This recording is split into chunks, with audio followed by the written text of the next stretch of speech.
Hi guys, glad to be back with you for week 2 of our exploration of Beyond Beliefs, the book written by Linda Queering. I hope you're enjoying it.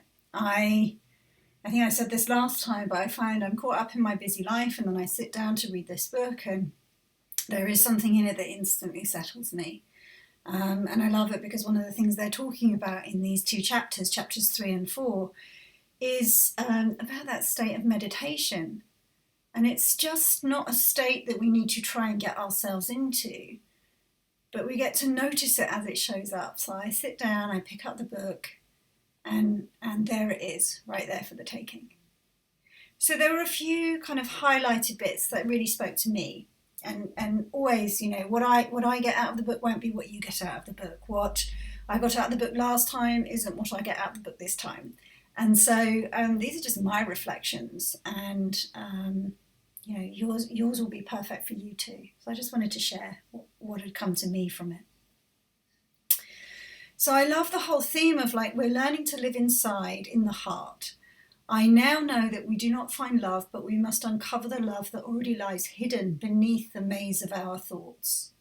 And that was one of the things that really struck me through these chapters, is the truth is right here, and then it's veiled by thought. So truth is, love is here, right here, but it gets hidden under a pile of thought. So we don't have to go out there and try and find love. It already is. And that theme kept coming up over and over again for me as I read the 2 chapters. No, what you're looking for is already here. It's present before anything else. So, Linda talks about almost 3 years today have passed since the day I wandered unaware into the presence of truth. That day I first heard truth. Immediately the knowledge I gained began to manifest in my life. So that to me speaks to the kind of magical element of this understanding, if you like. So we find ourselves in the presence of truth, and then our lives start to change. And that's what she means by it starts to manifest in my life. It's not like we hear Sid Banks talk about something, then we need to go and implement it. So we can hear Linda talk about love being present within, and not something we have to go out and find. So we don't need to take that as oh yes, okay, I must stop looking for it outside. I'm going to go and spend 3 hours looking inside myself for love. It's it's true, and if it touches you, it starts to manifest in your life straight away. So that first sentence in that chapter 3 is she's pointing to truth. That touched me, and it manifests in a feeling of love straight away, like that. Nothing I need to do. It just is the way of it whenever we bump into truth, if we allow ourselves to be touched by it. I love the bit as well where she talks about, I learned of free will, that in every moment I can make the choice for happiness or unhappiness. With knowledge of each new experience, I learned to make the choice for happiness. Now, we can go up in our heads and, is there free will? Is there not free will? But you said we can't control our thoughts, so can I control my thoughts? But what about, is free will? Can I choose happiness? It doesn't feel like that.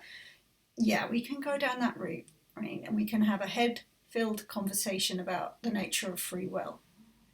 But when I read that sentence, it's so simple. The simplicity of it, the truth of it touches me.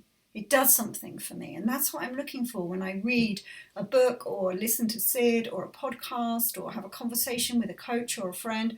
It's like I'm looking, does that touch me? Does it do something for me? And that sentence does something for me. I see that we always have the choice for happiness.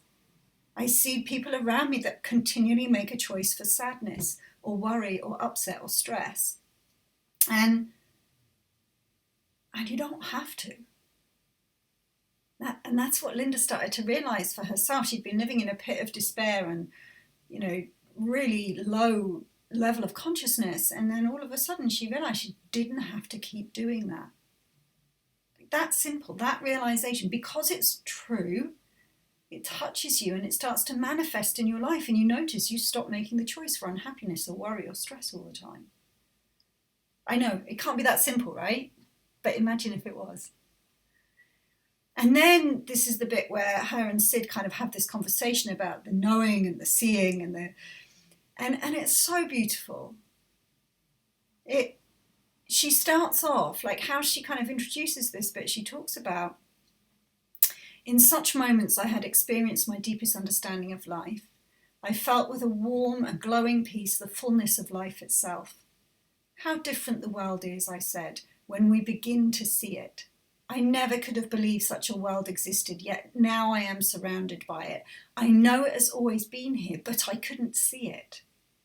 So the pre-existing world of beauty, of being filled up with gratitude because the world outside our window is so beautiful, that the people that surround us in our lives are so, they're there to be loved, that we have the capacity for this huge experience of love and peace and well-being.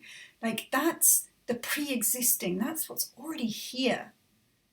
And what Linda's pointing to is because of the veil of thought, she couldn't see it, was invisible to her. But as we see through the nature of thought by getting touched by truth, that it's like the veils fall from our eyes and we're left seeing how amazing life really is. And when we see it, we get filled up with this gratitude and peace and sense of well-being. And to my mind, that's when Sid points to that's the knowing.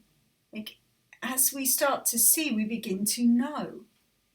We know it. And then as we know more, we see more. Like, the world looks even more beautiful. And that just carries on and carries on, a deepening and deepening, like virtuous circle, if you like. Knowing leading to seeing, leading to knowing, leading to seeing.